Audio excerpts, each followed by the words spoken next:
They know the business. So I don't over-communicate in those situations.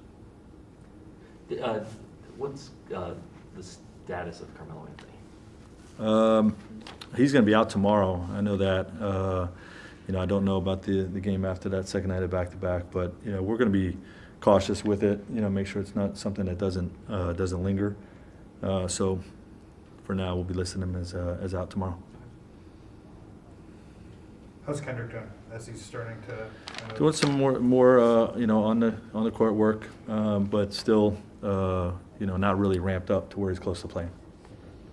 When you kind of, I guess this is a question I asked LeBron, like when you guys have expressed optimism about this team, does that optimism come from the fact that like sort of the jury's still out on the Russ, LeBron, AD sort of like Trinity, in the sense that it's like we've only seen it for 17 games, or is the optimism more based in slivers that you've kind of seen sort of along the way, slices of games, quarters? I mean, optimism goes back to the offseason, and I think when your starting point is LeBron James and Anthony Davis, you got a chance, and obviously with Russell's body of work and the way Malik is playing and our centers and our wings and our shooters, like, if it all comes together with the starting point being LeBron and AD, you got a chance. So, the optimism is going to be strong. In that vein, and going back to the trade deadline, do you feel like you guys have seen enough from your group, just given all the instability you've had with lineups, to know what your attitude should be at the trade deadline? Like what the approach should be? Yeah, I mean, you have to just evaluate what you've had. I mean, you can't focus on what you haven't had.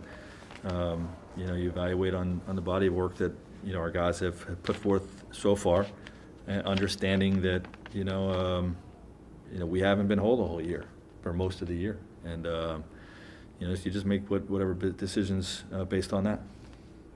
Mark? Frank, how have you seen Schreiber coming along after he had that lengthy absence with his injury?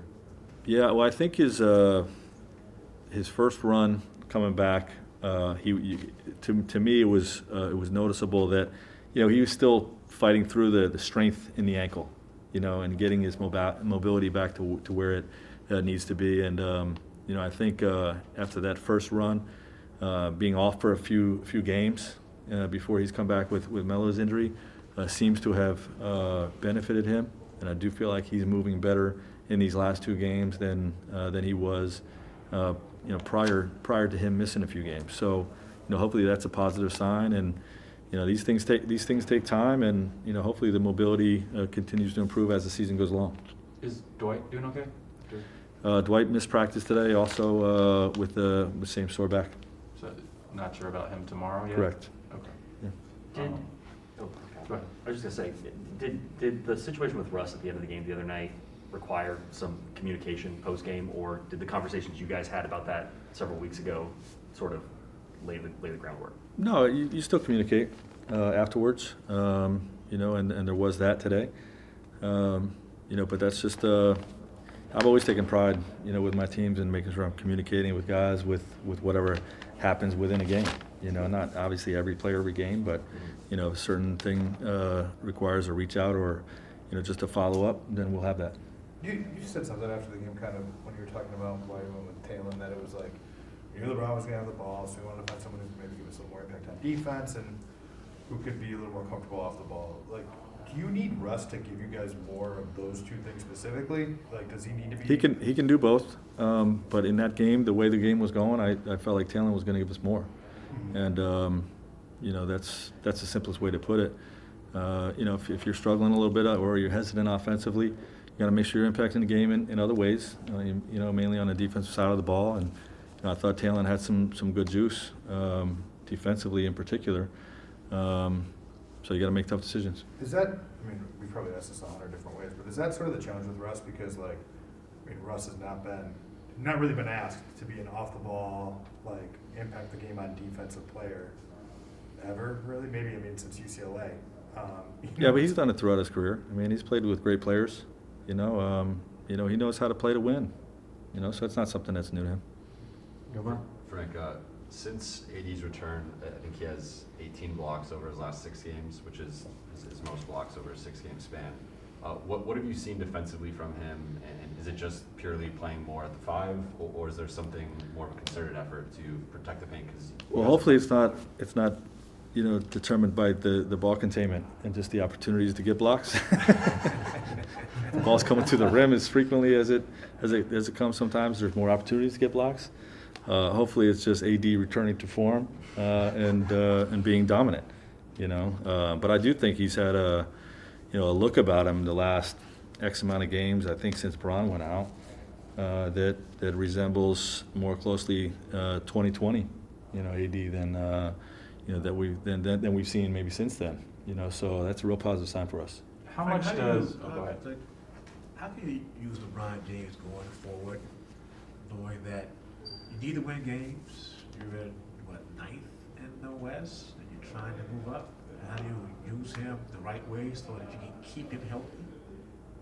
If you can. Be responsible with the minutes and the load that he's carrying within those minutes, is the best way to put it. And I just try not to overdo it. Is that hard to do, considering? Extremely. Yeah, I want to play him 48 minutes a night. But What's his role in this? Does he want to play more minutes, less minutes, or is he willing to listen to? no, he's willing to listen. Okay. Yeah, he understands the big picture of the marathon, and what at least you plan out going into the game, and then obviously, sometimes the game requires an adjustment to that. Just get back to Jovan's question. How much does AD's willingness to play center that way, just the position, click kind of the other guys into place and balance the lineup for you guys? Well, it balances us off offensively. I think I still would say ideally defensively, if you're putting a defense lineup out there, then you have 2 7-footers out there because of AD's mobility to be able to guard on the perimeter, and you still have a rim protector inside. That just hasn't been a functional lineup with this year's team offensively. So it is a balance, but he's able to do both. He's able to be elite, as the defensive center as well. You just lose his length and versatility on the perimeter when he's playing defensive center. But he's got all those options, and the way we're benefiting from the open paint offense, we believe is something that can really carry us on a deep run. Are there moments where you can kind of switch off on defense and LeBron could be the defensive center and AD can go on the perimeter? Sure, and we've done that. Or Melo, we've done that as well. We have that versatility, yes. Michael, you have a question on Zoom? Yeah, hey Frank. Just wondering, how do you think Austin Reeves is holding up physically? Obviously, you've played more games this season than you did in any college season. I know the Clippers were kind of picking on him a little bit, and he hits the deck a lot. He gets hit in the face a lot. Just wondering, kind of how you think he's holding up. Yeah, he's doing fine. We like the scrappy nature of his game, and he does get hit in the face more than usual. He oddly gets hit in the face often in games, but that's what happens when you play scrappy and you stick your nose in there. So we're okay with that, and his body's holding up